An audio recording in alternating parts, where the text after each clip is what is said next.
তো প্রিয় শিক্ষার্থীবৃন্দ, আসসালামু আলাইকুম। তোমরা কেমন আছো? ওয়ালাইকুম আসসালাম স্যার, স্যার, ভালো। আমরা ভালো আছি। ভালো আছি। আপনি কেমন আছেন? আজকে আরেকটি সৃজনশীল প্রশ্ন নিয়ে আলোচনা করব। তোমরা একটু দেখো, তাহলে আমরা এই প্রশ্নগুলি আলোচনা করব ইনশাআল্লাহ। এগুলি ফাইনাল পরীক্ষায় থাকবে ইনশাআল্লাহ, সম্ভাবনা অনেক। তো তোমরা এখন স্ক্রিনে দিচ্ছি আমি, এটা একটু লিখে নাও বা স্ক্রিনশট নিয়ে নাও, তাহলে আমরা দ্রুত এগিয়ে যেতে পারবো। ঠিক আছে, স্ক্রিনশট নিয়ে নাও। আমাদের প্রথম প্রশ্ন হচ্ছে যে এখানে দেখো, আমাদের বক্সগুলি দেখো। প্রথম পাত্রের দ্রবণে অ্যাসিটিক অ্যাসিড দ্রবণ আছে তোমার 50 ml, 0.25 কি মোলার অথবা মোলারিটির অথবা এম। মোল বলা যাবে না, মোল বলা যাবে না। আচ্ছা, এরপরে বি পাত্রে আছে তোমার সোডিয়াম হাইড্রোক্সাইড 15 ml, 0.5 মোলার। এরপরে এ এবং বি দুইটা পাত্রে যোগ করলে যেটা হয় আমরা এরপরে এখন প্রশ্ন হচ্ছে যে পানির আয়নিক গুণফল বলতে কি বুঝো? এটা সবাই পারার কথা, তারপরে দেখি আমি একটু চেক করি তোমাদেরকে। পানির আয়নিক গুণফল কে বলতে পারবে?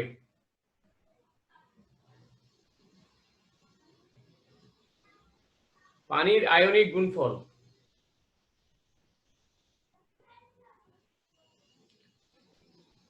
সাদিয়া? স্যার, আমি বলি। হ্যাঁ, বলো। পানি সামান্য পরিমাণে বিয়োজিত হয়ে হাইড্রোজেন আয়ন এবং হাইড্রোক্সাইড আয়ন উৎপন্ন করে। হাইড্রোজেন আয়ন এবং হাইড্রোক্সাইড আয়নের মোলার ঘনমাত্রার গুণফলকে পানির আয়নিক গুণফল বলে। হ্যাঁ, গুড। এবার দেখি একজন বলো তো, যে 25 ডিগ্রি সেলসিয়াস তাপমাত্রায় পানির আয়নিক গুণফলটা কত? 1.0 × 10⁻⁻14। গুড। একজন বলো, নেক্সট আরেকজন বলো যে 100 ডিগ্রি সেলসিয়াস তাপমাত্রায় পানির আয়নিক গুণফল কত? বেশি হবে না কম হবে? 7.5 × 10⁻⁻14। গুড, বেশি হবে। আর যদি বলি যে 0 ডিগ্রি সেলসিয়াস তাপমাত্রায় কত হবে? কিছুটা কম হবে। কত সেই বলো দেখি?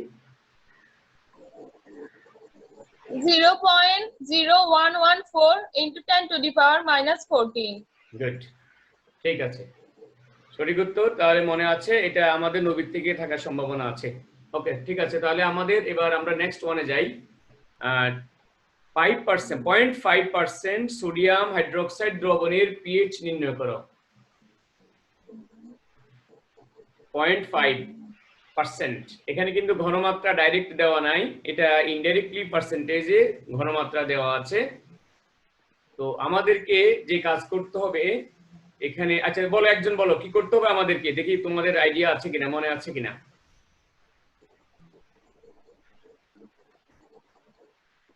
এটাকে স্যার প্রথমে বিয়োজন করতে হবে সোডিয়াম হাইড্রোক্সাইডে। সোডিয়াম হাইড্রোক্সাইড বিয়োজন করতে হবে। বিয়োজন করার পর হাইড্রোক্সাইডের ঘনমাত্রা বের করতে হবে। তারপর পিএইচ সমান পিএইচ প্লাস পিওএইচ সমান 14। এখানে একটি ব্যাপার আছে, ঘনমাত্রা কত? ঘনমাত্রা বের করতে হবে 0.5%। হ্যাঁ, 0.5% থেকে আমরা মোলারিটিতে নিতে হবে ঘনমাত্রা, এটা বের করতে হবে।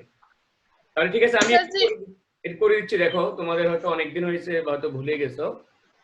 সাইটে করে দিচ্ছি, যারা পারতেছো না তাদের জন্য সুবিধা হবে, আর যারা পারছো তাদের আরেকটু এক্সপেরিয়েন্সড হবে। আমি এটা করে দিচ্ছি, ঠিক আছে? এই অংশটা স্যার করে দিচ্ছি।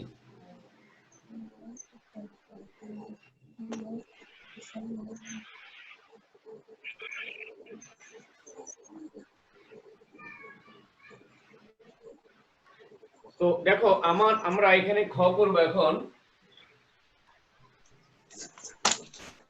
তোমাদের মনে আছে কিনা এই যে ঘনমাত্রার যে পার্সেন্টেজ, অর্থাৎ শতকরা হিসেবে থাকে, এটা 4 ভাবে থাকতে পারে। কত ভাবে? 4 ভাবে। প্রথম ভাব কি, যে এখানে পার্সেন্টেজ বলতে আমরা কি বুঝবো, আমরা বুঝতে পারি ওয়েট বাই ওয়েট, আমরা বুঝতে পারি ওয়েট বাই ভলিউম, আমরা বুঝতে পারি ভলিউম বাই ওয়েট, আমরা বুঝতে পারি ভলিউম বাই ভলিউম। যদি কিছু দেয়া না থাকে তাহলে আমরা কি বুঝবো? আমরা বুঝবো ওয়েট বাই ভলিউম। আমরা এটা বুঝবো, ওয়েট বাই ভলিউম বুঝবো যদি দেয়া না থাকে। আর দেওয়া যদি থাকে তো থাকলো, যেটা দেওয়া থাকে সেটা বুঝতে হবে। তো যদি দেয়া না থাকে আমাদেরকে বুঝতে হবে যে এটা weight by volume, weight by volume. তো এখন আমাদের এখানে আছে আমি বুঝি নাই। জি, যদি পার্সেন্টেজের উইদিন ব্র্যাকেটে কিছু উল্লেখ না থাকে, পার্সেন্টেজের পরে উইদিন ব্র্যাকেটে কিছু উল্লেখ না থাকে, আমাদের এখানে কি উল্লেখ আছে? নাই। না স্যার। নাই। যদি উল্লেখ না থাকে ধরে নিতে হবে যে এটা ওয়েট বাই ভলিউম। এই পার্সেন্টেজ হচ্ছে ওয়েট বাই ভলিউম, কারণ পার্সেন্টেজ আমরা 4 ভাগে প্রকাশ করতে পারি, 4 ভাবে। ওয়েট বাই ওয়েট, ওয়েট মানে 0.2% মানে যদি ওয়েট বাই ওয়েট হয়, 0.2% মানে হচ্ছে 100 ভাগের 0.2, 100 ভাগের 0.2, অর্থাৎ 0.2/100। এই 100% মানে কি? 100 ভাগের 1, যত পার্সেন্ট 100 ভাগের তত। পার্সেন্টেজ হচ্ছে কি 100 ভাগের 1, তাহলে যত পার্সেন্ট 100 ভাগের তত। আচ্ছা, এখন ওয়েট বাই ওয়েট হলে এখানেও গ্রাম, এখানেও গ্রাম, তার মানে 100 গ্রাম দ্রবণে সোডিয়াম হাইড্রোক্সাইড আছে 0.2 গ্রাম।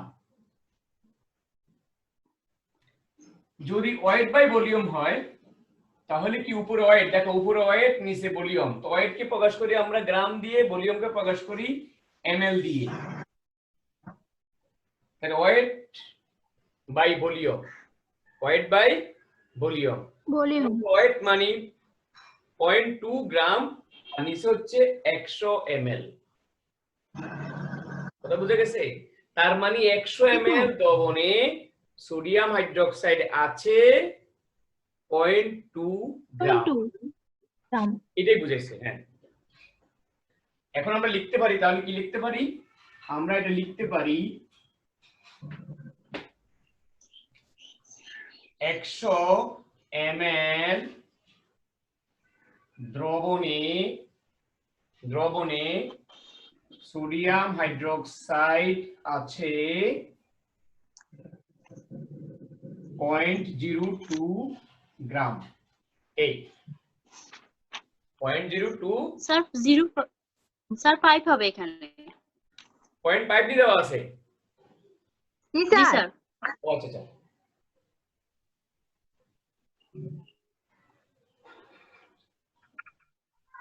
তাহলে 0.5 গ্রাম যে দেওয়া আছে সেটা হবে 0.5 গ্রাম।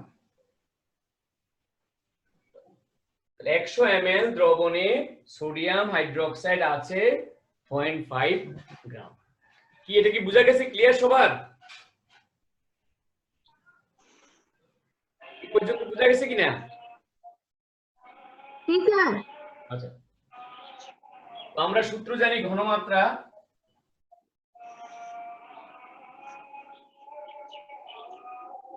ঘনমাত্রা C = এখন আমরা 1000 ও ব্যবহার করতে পারি, 1000 W/mv, 1000 W/mv। এখানে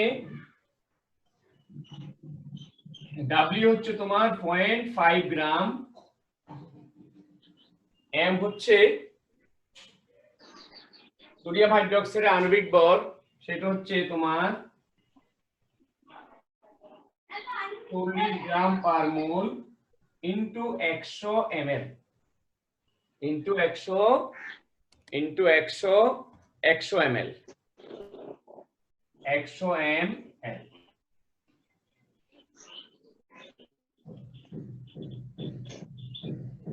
ml।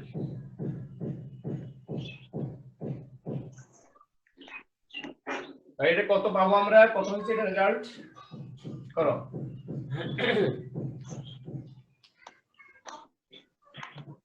0.125 125 m। স্যার বোর্ড দেখা যাচ্ছে না নিচে প্লিজ। স্যার বোর্ড নিচের অংশ দেখা যাচ্ছে না। হ্যাঁ দিচ্ছি, ঠিক করে দিচ্ছি।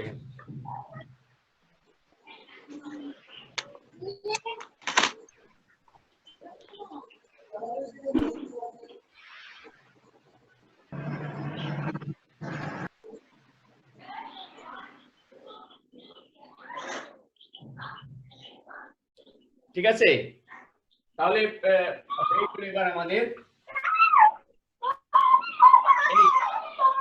এই মাইক্রোফোন অফ রাখো না।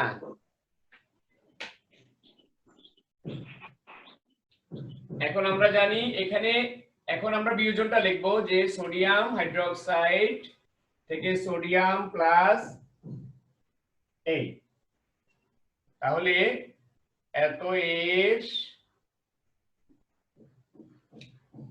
এর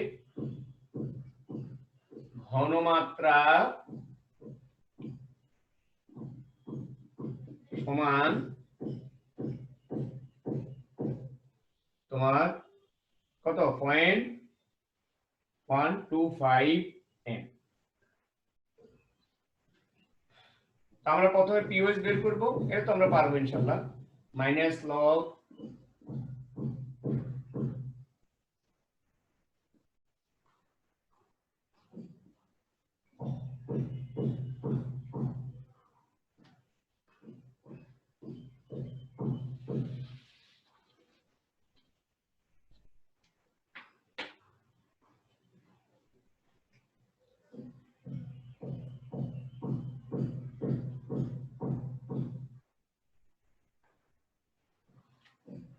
তাহলে হিসাব করো কত হয়। 0.9 এটা হলো পিওএইচ, তাহলে পিএইচ সমান হচ্ছে 14 মাইনাস 0.9।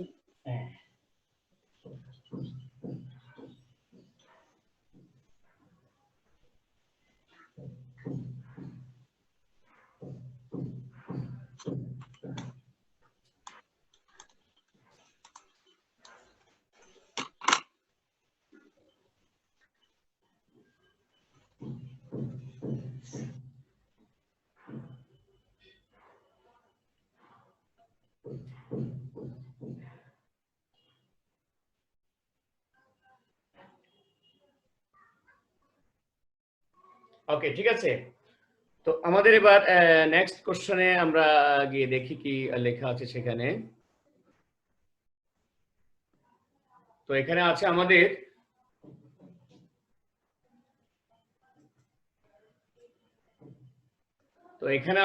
যে এই পাত্রের দ্রবণের পিএইচ নির্ণয় করো, যেখানে কে সমান 1.8 × 10⁻⁶।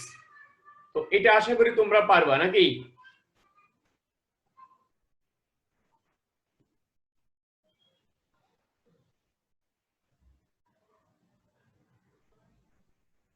কি চুপচাপ কেন বলো? পারবো স্যার। ইভা পারবা, সাদিয়া, জিলানি বলো সেই পারবানি, জিলানি পারবো জি স্যার, স্যার। পারবো।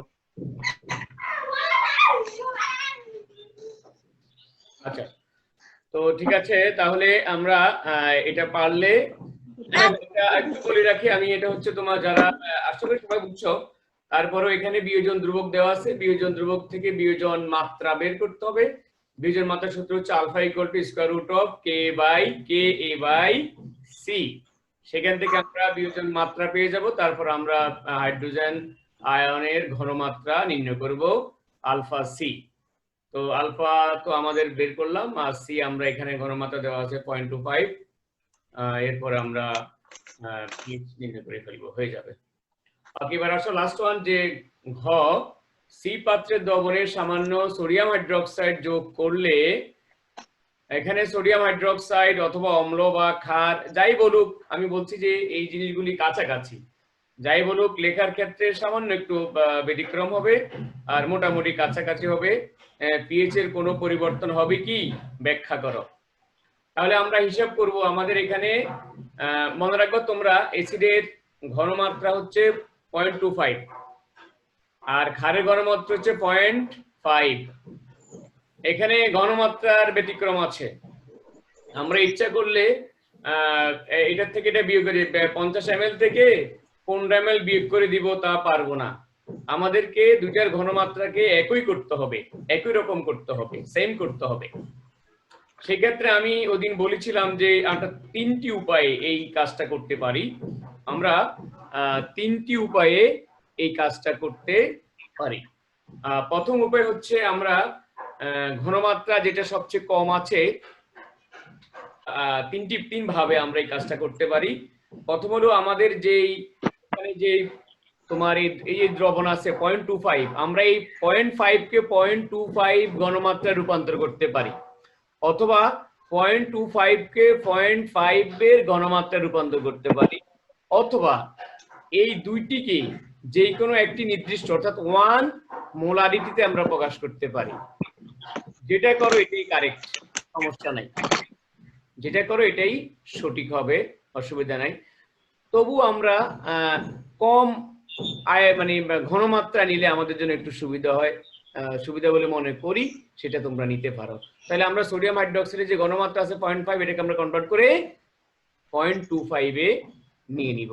তো কিভাবে নিব এটা একটু দেখো তাহলে তোমরা। আমরা এখানে আমরা লিখব যে সোডিয়াম হাইড্রোক্সাইডে কনভার্ট করব অ্যাসিডের ঘনমাত্রায়। 15 ml 0.5 molar sodium hydroxide equivalent আমরা নিব 0.25 মোলার। তাহলে কত ml 0.25 মোলার সোডিয়াম হাইড্রোক্সাইড হবে? এটা আমি গতকাল বলেছি কিভাবে আমরা করব গত ক্লাসে, যে আমরা এটা গুণ করব। এটারে কি করব? গুণ করব। গুণ করে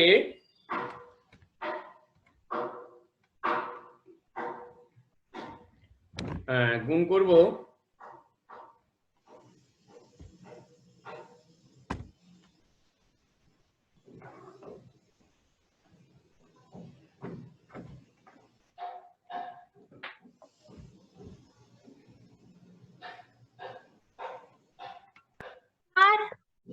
জি এখানে ইকুয়াল কেন দিছি?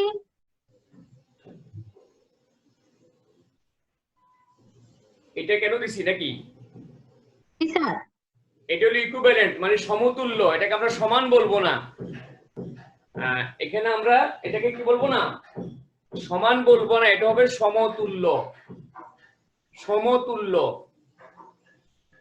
আমরা ইচ্ছা করলে একটা দ্রবণকে ঘনমাত্রা বেশি বা কম নিতে পারি না। হ্যাঁ, আমরা পানি ঢালি হয়তো এটাকে আমরা কনস্ট্যান্ট কমাইতে পারি, অর্থাৎ ঘনমাত্রা কমাতে পারি। যদি ঘনমাত্রা বেশি বাড়াইতে বলে সেটা আমরা তো আর এমনি পারি না, সেজন্য এটাকে আমরা সমতুল্য বলতেছি। সমান না বলে কি বলতেছি? সমতুল্য। যেমন আমরা দুইটি গরু সমান 20টি ছাগল এটা বলা যাবে না, দুইটি গরুর দামের সমতুল্য হচ্ছে 20টি ছাগলের দাম। এই যে সমতুল্য ব্যাপারটা এখানে আসে আর কি, ডাইরেক্ট এটাকে সমান বলা যায় না। তো এখন দেখো এখানে 15 ml 0.5 সোডিয়াম হাইড্রোক্সাইড যে কথা কত ml 0.25 সোডিয়াম হাইড্রোক্সাইড সে কথা। স্যার এখানে এমএল এর আগে কিছু লেখেন নাই যে? এটা তো তোমরা বলবে এই জন্য লিখি নাই, এটা তো আমরা বের করব। এটা কিভাবে বের করব? এটা গুণ করো S1 V1 S2 V2 জি, আমরা আগেও বলেছি যে এটা হলো S1 V1 = S2 V2 সেই সূত্র। অর্থাৎ এখানে S2 আমরা V2 আমরা বের করব সমান S1 B1 divided by S2 2 তো S2 হচ্ছে আমাদের 0.25 আর এখানে S1 হচ্ছে তোমার 0.5 2.5 আর ইনটু into 15 15 তাহলে কত হয়?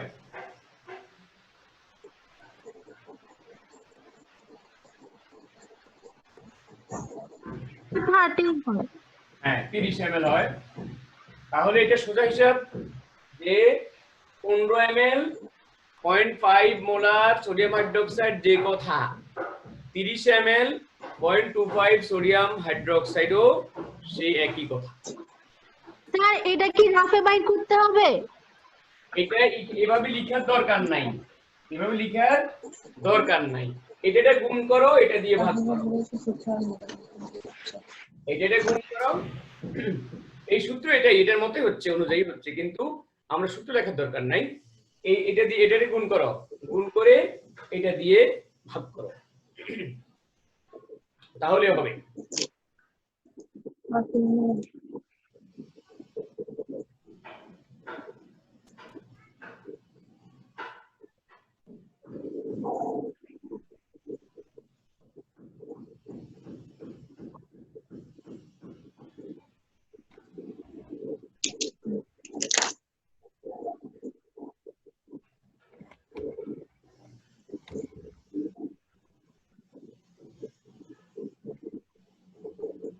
ঠিক আছে, লেখা হয়েছে?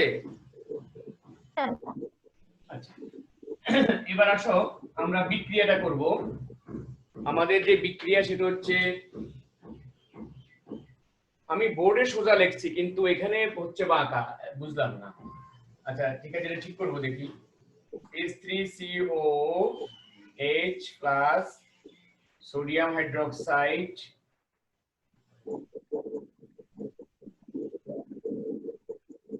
সোডিয়াম অ্যাসিটেট প্লাস পানি।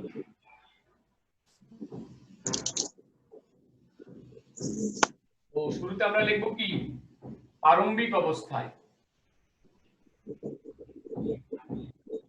প্রারম্ভিক অবস্থায়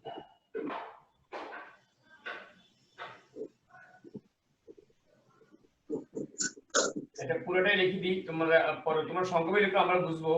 এটা শিক্ষার ক্ষেত্রে এখন আমি পুরোটাই লিখে দিচ্ছি। প্রারম্ভিক অবস্থা তোমরা পরীক্ষা আকার দিতে হয়ে যাবে পরীক্ষার সময়, বা প্রাথমিক অবস্থায়। এটা কত? 50 ml। দেখি সাদিয়া বলো, সেই সোডিয়াম হাইড্রোক্সাইড কত প্রারম্ভিক অবস্থায়?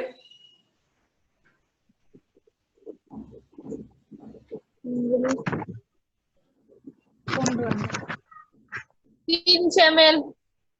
কত? 30 ml স্যার। 30 ml হবে, গুড।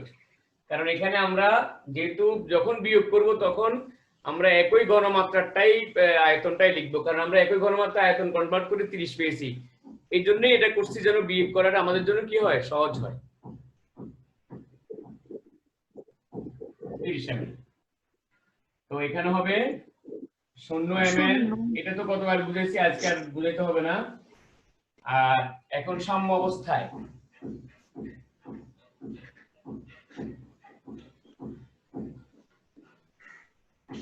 এখানে যেটা কম সেটা বিয়োগ হবে, তাই না? দুটোর মধ্যে যেটা কম সেটা বিয়োগ হবে।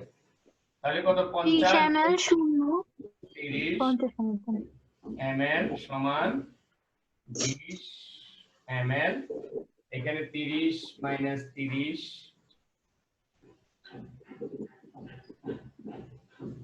0 ml। এখানে হচ্ছে, এখানে কত হবে প্রোডাক্ট? 30 ml। 30 ml।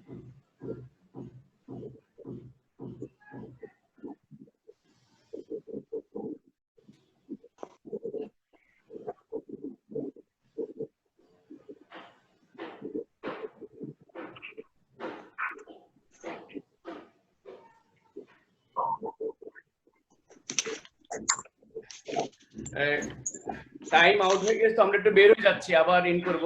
তোমরা এটা লিখে ফেলো, একটু এটা লিখে ফেলো। এটা লিখে শেষ? জি স্যার। এটা করো।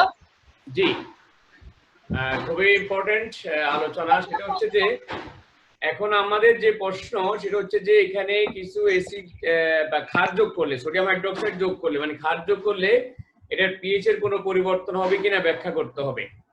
তো এখন প্রথম কথা হচ্ছে যে আমার এই যে অবশিষ্ট দ্রবণটা রইলো অর্থাৎ সি পাত্রের দ্রবণটা বাফার দ্রবণ হিসেবে কাজ করবে কিনা, বাফার হিসেবে কাজ করবে কিনা সেই জিনিসটা আগে আমাদেরকে বুঝতে হবে, বের করতে হবে, ব্যাখ্যা করতে হবে। করার পরে আমরা বাফার হিসেবে কাজ করলে সেখানে কিছু সোডিয়াম হাইড্রোক্সাইড দিলে পিএইচ পরিবর্তন হবে না, সেটা আমরা বাফার দ্রবণের ক্রিয়া কৌশলের যে OH অপসারণ, বহিরাগত OH অপসারণ সেটা দেখালেই হবে। তো শুরুতে আসো আমরা দেখব যেটা বাফার দ্রবণ হিসেবে কাজ করে কি না। তো প্রথম হচ্ছে যে আমাদের অম্লীয় বাফার দ্রবণের সংজ্ঞায় বলেছি আমরা দুর্বল অ্যাসিড এবং ওই অ্যাসিডের সাথে সবল ক্ষারের বিক্রিয়ায় উৎপন্ন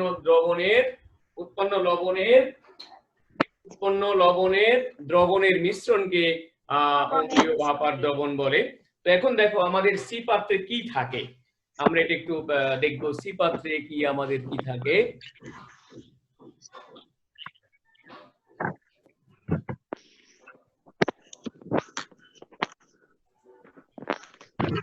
হ্যাঁ, সি পাত্রে কি থাকে এটা আমরা একটু দেখবো যে সি পাত্রে কি আছে। তো সি পাত্রে আছে দেখো এখানে 20 ml কি 20 ml অ্যাসিটিক অ্যাসিড অবশিষ্ট থাকে আর লবণ হচ্ছে 30 ml। তার মানে আমাদের যে অম্লীয় বাফার দ্রবণের সংজ্ঞা সেটা এখানে অ্যাপ্রুভ হচ্ছে, মানে মানছে, কারণ এখানে 30 ml 20 ml তোমার অ্যাসিড আছে, সেটা দুর্বল অ্যাসিড, এবং এই দুর্বল অ্যাসিডের সাথে যে সবল ক্ষার বিক্রিয়া করেছে সেটাও এখানে সেই লবণটাও এখানে আছে 30 ml।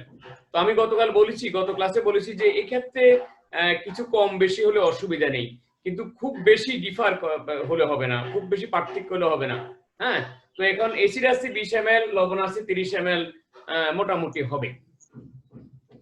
তো এই ক্ষেত্রে এখন আমরা বলতে পারি যে এটি অম্লীয় বাফার দ্রবণের যে সংজ্ঞা, এই সংজ্ঞা অনুসারে সি পাত্রের দ্রবণে যে অবশিষ্ট তোমার 20 ml অ্যাসিড উপস্থিত থাকে। সবাই স্পিকারগুলো বন্ধ করো, স্যারের কথা স্পিকারগুলো বন্ধ রাখো। আবার বলছি, আমি শোনো, আবার বলছি। এখন আমরা এটা প্রতিমান হলাম যে যেই সি পাত্রে যে দ্রবণটা অবশিষ্ট আছে সেখানে কি আছে, সেখানে 20 ml অ্যাসিটিক অ্যাসিড আছে আর 30 ml লবণ আছে। ওই অ্যাসিডের সাথে সবল ক্ষারের বিক্রিয়ায় যে লবণ উৎপন্ন হয়েছে সেটা আছে। তো আমরা বাফার দ্রবণের সংজ্ঞা অনুসারে বলেছি, অর্থাৎ অম্লীয় বাফার দ্রবণের সংজ্ঞা অনুসারে বলেছি কি যে সেখানে দুর্বল অ্যাসিড এবং ওই অ্যাসিডের সাথে সবল ক্ষারের বিক্রিয়া যে লবণটা হবে সেটা থাকতে হবে। তো এখানে আমাদের সেটা আছে, দেখো এখানে আমাদের দুর্বল অ্যাসিডটাও আছে আবার এই লবণটাও আছে। তাহলে সি পাত্রের দ্রবণটা বাফার দ্রবণ হিসাবে কাজ করবে।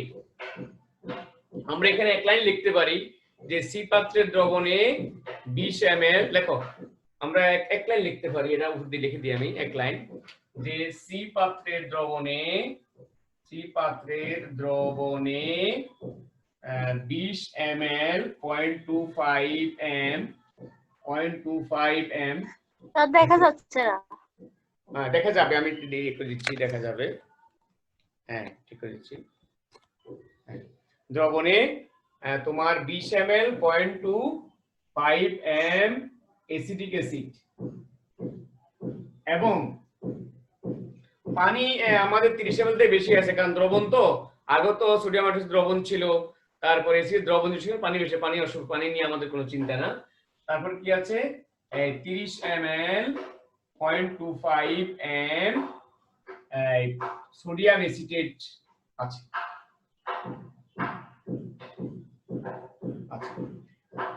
তো এটা থাকার পর আমরা লিখতে পারবো, এটা আছে এই কথা বলার পর আমরা লিখবো যে অম্লীয় বাফার দ্রবণের সংজ্ঞা অনুসারে এটি বাফার দ্রবণ হিসাবে কাজ করবে।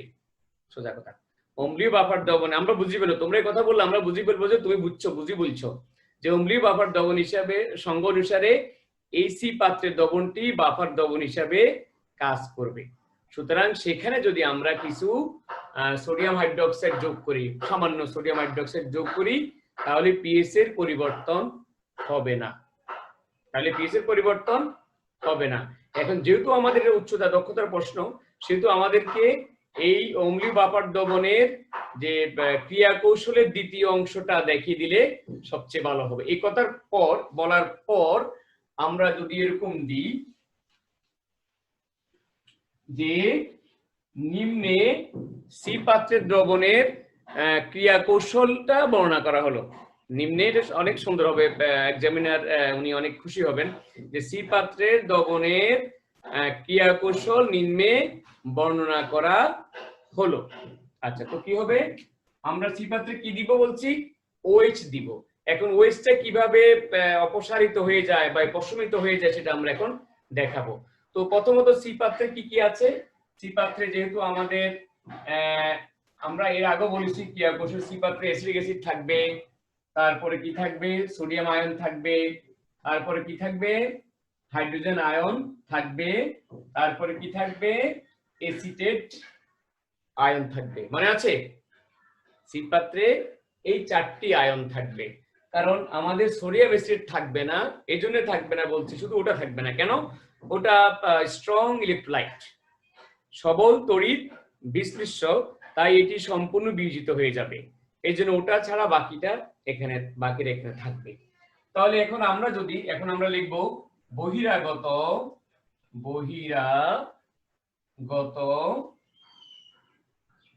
Hydroxide ion. কেন এটা লিখবো, কারণ আমাদেরকে বলছে দ্রবণে কিছু OH দিলে, এই জন্য আমরা এখন হাইড্রোক্সাইড আয়নটা করছি।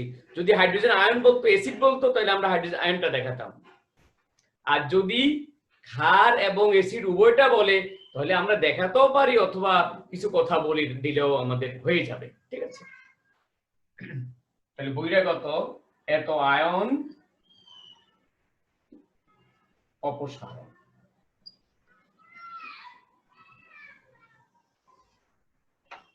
স্যার উপর লাইনগুলো কি লিখবো?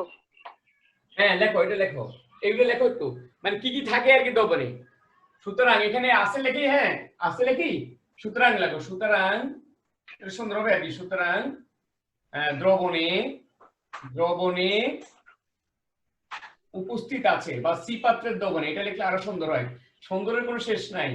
সি পাত্রের দ্রবণে উপস্থিত আছে, সি পাত্রের দ্রবণে উপস্থিত আছে, এই আছে কি কি আছে, এটা আছে, এটা আছে, এটা আছে।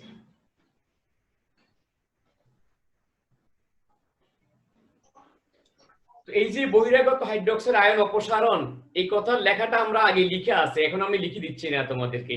কি লিখছিলাম আমরা, যে এই সি পাত্রের দ্রবণে কিছু সোডিয়াম অর্থাৎ সামান্য পরিমাণ ক্ষার অর্থাৎ সোডিয়াম হাইড্রোক্সাইড অর্থাৎ OH যোগ করলে উক্ত OH দ্রবণের কার সাথে যুক্ত হবে, স্যার হাইড্রোজেনের সাথে যুক্ত হয়ে নিরপেক্ষ পানি উৎপন্ন করে। দেখো লেখা আছে সেখানে, একই রকম লিখলে হবে, নিরপেক্ষ পানি উৎপন্ন হবে, তাহলে দ্রবণে হাইড্রোজেন আয়নের ঘাটতি দেখা দিবে।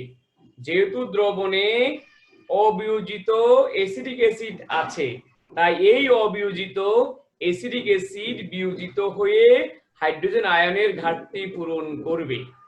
সুতরাং দ্রবণে হাইড্রোজেন আয়নের ঘনমাত্রার কোনরূপ পরিবর্তন হবে না, তাই পিএইচ অপরিবর্তিত থাকবে।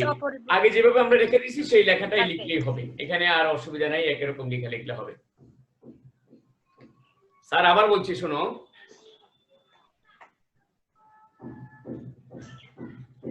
সি পাত্রের দ্রবণে সামান্য সোডিয়াম হাইড্রোক্সাইড অর্থাৎ হাইড্রোক্সাইড আয়ন যোগ করলে উক্ত হাইড্রোক্সাইড আয়ন সি পাত্রের দ্রবণের হাইড্রোজেন আয়নের সাথে যুক্ত হয়ে বা বিক্রিয়া করে নিরপেক্ষ পানি উৎপন্ন হয়।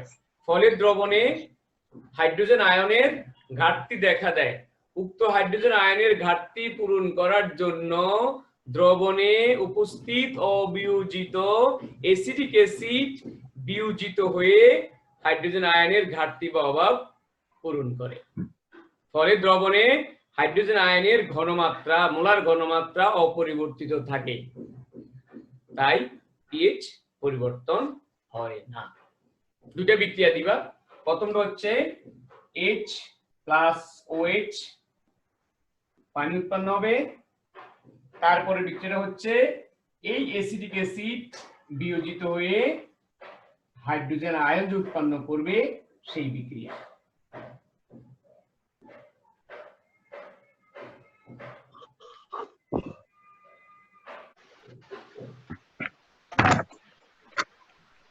যার থাকে বলো, অসুবিধা নাই।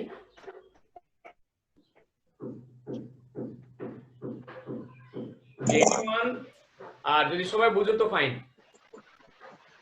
এরপরও কারো থাকতে পারে, থাকলে আমরা এটা তো বলছি আমরা চ্যানেলে দিয়ে দিব, তোমরা সেখান থেকেও উপকৃত হবে, অসুবিধা নাই। নাই সবাই বুঝছো আশা করি, নাকি জিলানি? জি ভা,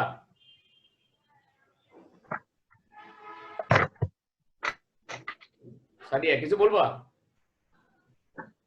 না স্যার। না স্যার, ঠিক আছে। জিলানি কি আসেনি? জিলানি জি স্যার আছি। তুমি কি চ্যানেলটা পাইছো নি খুঁজে? পাইছিলাম। হ্যাঁ পাইছিলাম। সাবস্ক্রাইব করছি। আচ্ছা, কি দেখার সুযোগ হয় না নাকি?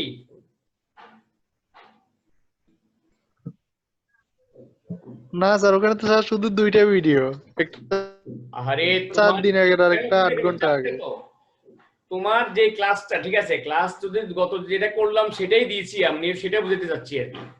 এরপর নেক্সট আরো করব, আরো দিব, আগে তো আর করা হয়নি, কথা বুঝো নাই? না না, তুমি আমি গত ক্লাসের কথা বলছি, যে গত ক্লাসটা অত বুঝো নাই, সেটা তুমি এখন বুঝে নিবা, এটার জন্য বলছি আর কি। গত ক্লাস বুঝো নাই, সেটা বুঝে নিবা, কথা বুঝো নাই? এখন আজকে যদি এখানে কেউ অসুবিধা হয়, সেটা আজকে এইটার থেকে বুঝে নিবা, এটা আর কি। আমরা নেক্সট ওইভাবে দেওয়ার চেষ্টা করব। আর এটা দেওয়াটা একটু কষ্ট হয়ে যায় আর কি, কাজ করতে হয় অনেক, শুধু এই জি ক্লাস। স্যার, আমরা আজকেরটা দরকারও বেশি, নেটও ডিস্টার্ব করতেছে বেশি। আজকেরটা দরকার আছে। জি স্যার, আজকেরটা দরকার আছে। দিব ইনশাআল্লাহ, দিব, অসুবিধা নেই, আজকেরটাও দিব, অসুবিধা নেই। আর তোমরা এই চ্যানেল সাবস্ক্রাইব করবা। সাবস্ক্রাইব করছো কে কে? কয়জনে করছো? স্যার আমি তো পাইও নাই। এখনো পাইনি আমরা। সাবস্ক্রাইব করলে তোমাদের স্যার আজকে করে দেব ইনশাআল্লাহ।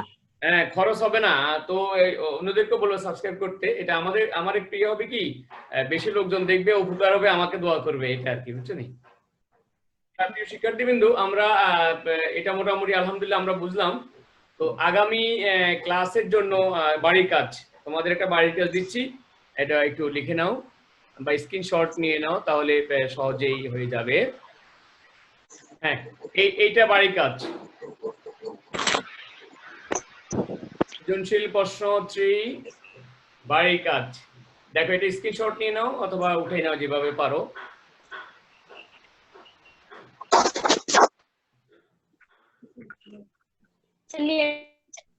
এখানে একটু জিনিস স্যার একটু বলে দিচ্ছি, যে এখানে এইচ যে দ্রবণটা, এটা ডেসিমোলার, তো তোমাদের জানা আছে ডেসিমোলার দ্রবণ।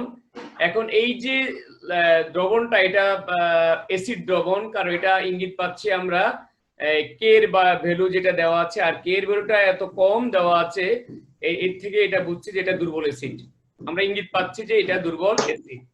আর এমওএইচ তোমার এটা একটি এক অম্লীয় ক্ষারক। এক অম্লীয় ক্ষারক কেন? এটা হাইড্রোক্সাইড একটা আছে, এমটা এখানে ধাতু, হাইড্রোক্সাইড সোডিয়াম হতে পারে, পটাশিয়াম হতে পারে, লিথিয়াম হতে পারে। তো এটা এক ক্ষারীয় এক অম্লীয় ক্ষারক, কি এক অম্লীয় ক্ষারক, এটা আমরা বুঝতেছি। আর অ্যাসিডটাও দুর্বল অ্যাসিড, এটার কে এর মান থেকে আমরা বুঝি। আর এটাও এক ক্ষারীয় অম্ল, এক ক্ষারীয় অম্ল, অম্লটা হবে ক্ষারীয়, এক ক্ষারীয় অম্ল। তো এই বিক্রিয়াও একই রকম ভাবে যদি দ্বিক্ষারীয় অম্ল হয় বা দ্বি অম্লীয় ক্ষারক হয়, সেক্ষেত্রে বিক্রিয়ার ক্ষেত্রে একটু ঝামেলা আছে। সেগুলো আমরা নেক্সটে করাবো, অসুবিধা নাই। তোমরা নিজেরা চেষ্টা করবে, কোনো জায়গায় সমস্যা হলে সেখান থেকে আমরা করব।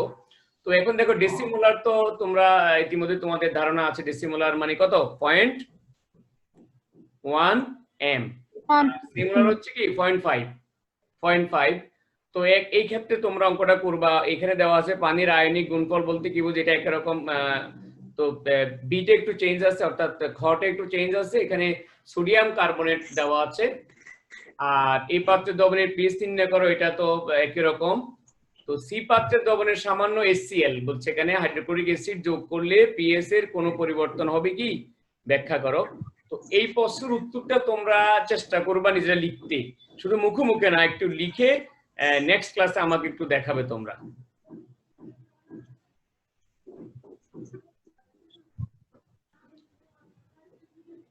তো ঠিক আছে,